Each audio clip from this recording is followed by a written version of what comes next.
And once again, my conservative critics have handed me a little present on this matter. In 2007, Peter Wood and Stephen Balch of the National Association of Scholars expressed strong skepticism about the AAUP's assertion that a course on British 19th century Romantic poetry might devote some time to Harlem Renaissance poets. Yet I often conclude a course on a particular historical period by exploring its legacy. What are the future effects of that historical conjuncture? Just as I often begin a course by looking at predecessors to that particular cultural practice and that moment in time. I don't have to do either of these things, but I can. I can because I have academic freedom. To be sure, the influence of the Romantic lyric, which is what would be at stake, is wide and deep. But there are many good reasons to unsettle student assumptions about racialized influence, that black poets only influence black poets and white poets influence white poets, and there's a kind of racial lineage that passes down through history.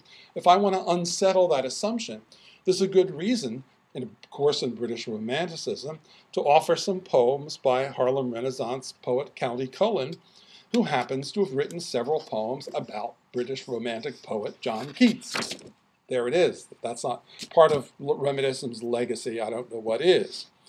But NAS, in its published piece attacking the AAUP statement, Freedom in the Classroom, which I co-authored, says that this looks like pretty unsound pedagogy to them. Now, the reason they say it's unsound pedagogy is because they're ignorant about the history of American poetry, and they're ignorant about the influence of British Romanticism, and they're certainly ignorant about County Cullen. They probably don't know who the hell he is. So long as we maintain the shared governance practices that actually protect academic freedom, I am happily protected from those like the NAS who would like to police my teaching in ignorance of the historical record. That's, to some degree, where conservative critique like that comes from. It comes from ignorance, which is then mounted in pride and asserted. Unlike the NAS, conservative critic David Horowitz doesn't specialize in skepticism. David specializes in manufactured outrage.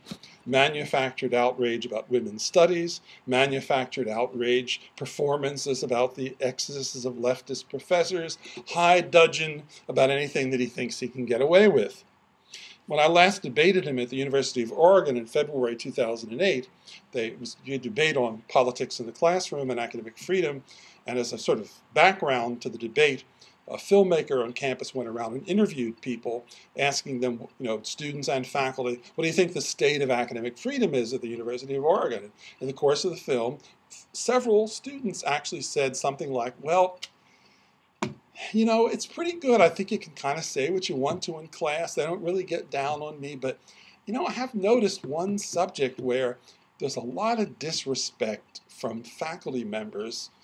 The subject, disrespect for Fox News, is the political bias that a number of the students at Oregon reported on film was, maybe something pretty serious. So David then got up and said, I consider this the single worst example of political bias in the academy I've ever encountered. Disrespect for Fox News, and I came back by saying, obviously, I'm missing something. Disrespect for Fox News represents for me the exercise of the minimal intellectual and cultural judgment required of someone willing to stand in front of a classroom.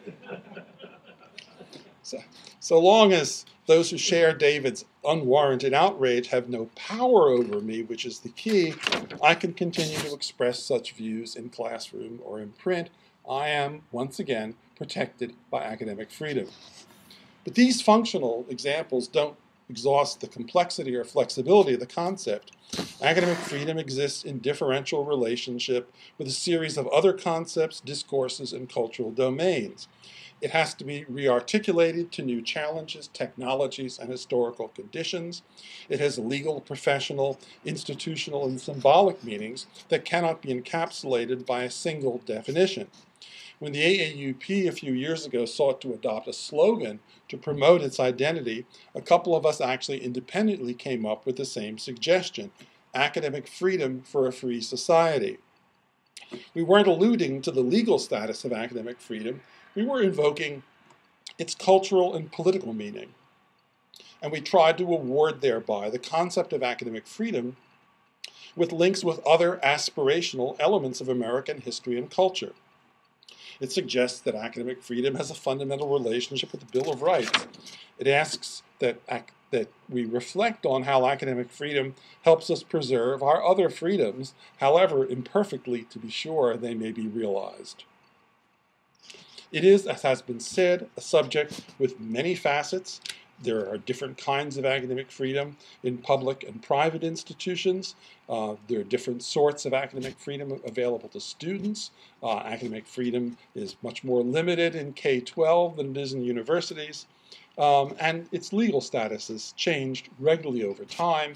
Indeed, the AAUP built up a history of statements about academic freedom long before the federal courts began in their somewhat limited way to actually talk about it. And I'm not real sure that I would be eager to have the Supreme Court talk about it anymore just at the moment.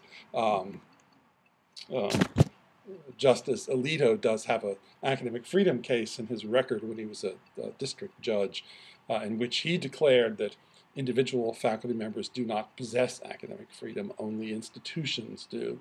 So our most sympathetic justice actually was Souter, who taught and had some understanding of the university environment. So I'm not interested in getting any cases up to the big Supreme Court anytime soon. When we first defined academic freedom in 1915, we were looking at threats to universities from boards of trustees that were increasingly dominated by members of the business community, a fact which seems to have returned to haunt us. But in the 40s and 50s, when academic freedom began to attract federal attention, it was really threats to academic freedom from the state, of course, arising out of anti-communism, that forced rethinking and efforts to protect and define the concept further. Now we face new threats, among them, I think, those promoted by a federal judicial system dominated by the far right. So let me enumerate the dangers to academic freedom, and then your job is to ask yourself as we go through this, how many of them apply to your own institution. I will say I list 16, and I'm proud to say that my own institution, the University of Illinois at Urbana-Champaign, is only guilty of 15 out of the 16. And if I moved back to the early 1960s, I'd actually give them credit for number 16 as well. But so one, instrumentalization. The notion that higher education is little more than job training, which has taken root in many community colleges, provides the raison d'etre for proprietary schools and contributes toward public attitudes toward higher education as a whole, which I think in some ways is its greatest danger. But it also poses threats to faculty freedom to teach as they believe they should and to teach the courses that they most want to teach and believe they'd be best at. It threatens the research that will be supported and rewarded, and it threatens definitions of institutional mission. That is, the notion that higher education is basically job training presents a peril, a real and imminent peril to our definitions of university mission and to the capacity of democratic societies to promote critical citizenship.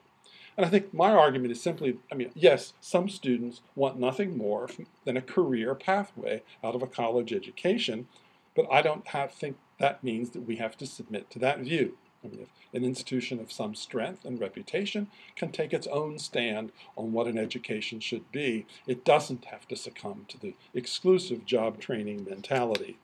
That doesn't mean that a lot of departments, even in distinguished institutions, haven't already given up that battle. 2, contingency. And this gets a whole rather long chapter in the book, but in any case, higher education has doubled its reliance on contingent teachers, from graduate student employees to part-time faculty to full-time faculty not eligible for tenure over the last 30 years. They now do slightly more than 2/3 of all college teaching, Most have no job security, they work in fear of losing their jobs, they have no protection from students, parents, administrators, politicians, or community members offended by what they say in the classroom or in print. They're generally cut out of shared governance in many institutions. They have no role whatsoever, and they thus often have no role in hiring decisions or curriculum design. Their academic freedom is at best severely curtailed, at worst largely non-existent. 3, authoritarian administration. Unlike most of the entries in my list of 16, instances of colleges governed by administrative fiat have a very long history. When a single administrator is the problem, the faculty can rise up, vote no confidence, demand his or her replacement. But that's not a useful tactic when the general culture of the entire administration is at stake.